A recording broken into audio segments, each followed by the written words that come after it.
السلام علیکم۔ Quranic story series میں آج ہم نوح علیہ السلام کا واقعہ پڑھیں گے، جسے اللہ تعالیٰ نے سورہ ہود آیت نمبر 25 سے لے کر کے 49 تک میں بیان کیا ہے۔ اللہ تعالیٰ فرماتے ہیں کہ ہم نے نوح علیہ السلام کو اس کی قوم کی طرف بھیجا تھا۔ اس نے کہا، میں تم لوگوں کو صاف صاف خبردار کرتا ہوں کہ اللہ کے سوا کسی کی بندگی نہ کرو،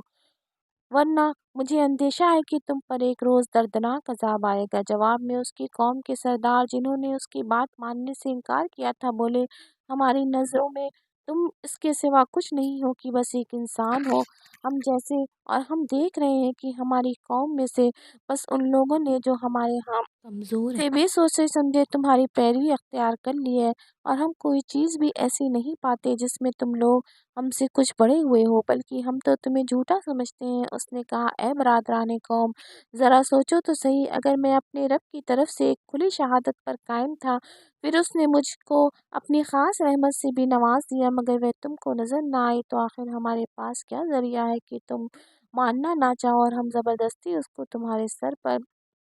چپکا دیں؟ اور اے برادران قوم، میں اس کام پر تم سے کوئی مال نہیں مانگتا، میرا اجر تو اللہ کے ذمے ہے،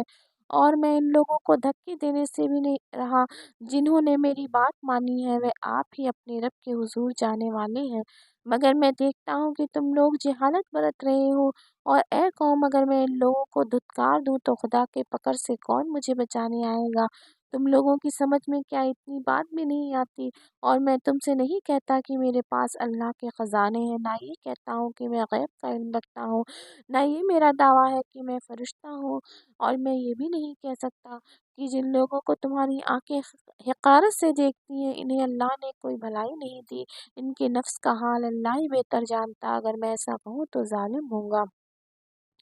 آخر کار ان لوگوں نے کہا کہ اے نوح، تم نے ہم سے جھگڑا کیا اور بہت کر لیا، اب بس عذاب لے آؤ جس کی تم ہمیں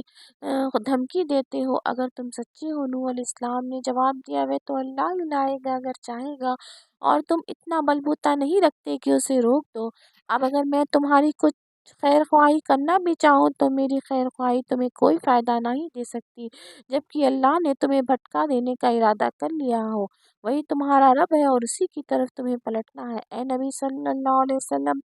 کیا یہ لوگ کہتے ہیں کہ اس شخص نے یہ سب کچھ خود گڑھ لیا ہے؟ ان سے کہو، اگر میں نے یہ خود گڑھا ہے تو مجھ پر اپنے جرم کی ذمہ داری ہے، اور جو جرم تم کر رہے ہو اس کی ذمہ داری سے میں بری ہوں۔ نوح علیہ السلام پر وحی کی گئی کہ تمہاری قوم میں سے جو لوگ ایمان لا چکے ہیں، بس وہ لا چکے، اب کوئی ماننے والا نہیں ہے، ان کے کرتوتوں پر غم کھانا چھوڑ دو اور ہماری نگرانی میں ہماری وحی کے مطابق ایک کشتی بنانی شروع کر دو، اور دیکھو، جن لوگوں نے ظلم کیا ان کے حق میں مجھ سے کوئی سفارش نہ کرنا، یہ سارے کے سارے اب ڈوبنے والے ہیں۔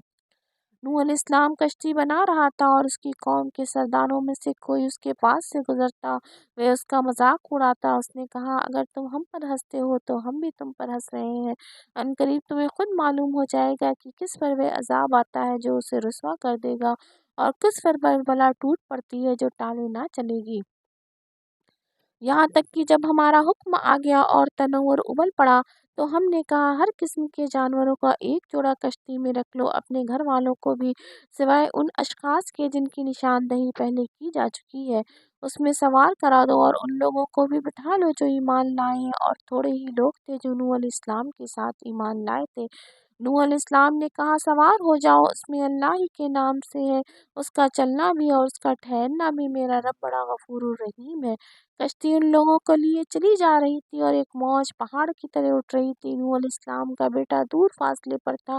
نوح علیہ السلام نے پکار کر کہا، بیٹا ہمارے ساتھ سوار ہو جا، کافروں کے ساتھ نہ رہ۔ اس نے پلٹ کر جواب دیا، میں ابھی تک پہاڑ پر چڑھا جاتا ہوں جو مجھے پانی سے بچا لے گا۔ نوح علیہ السلام نے کہا، آج کوئی چیز اللہ کے حکم سے بچانے والی نہیں ہے سوائے اس کے کہ اللہ ہی کسی پر رحم فرمائے۔ اتنے میں ایک موج دونوں کے درمیان حائل ہو گئی اور وہ بھی ڈوبنے والوں میں شامل ہو گیا۔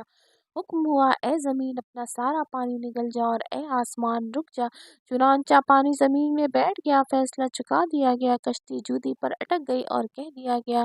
کہ دور ہوئی ظالموں کی قوم۔ نوح علیہ السلام نے اپنے رب کو پکار کر کہا، اے رب، میرا بیٹا میرے گھر والوں میں سے ہے اور تیرا وعدہ سچا ہے، تو سب حاکموں سے بڑا بہتر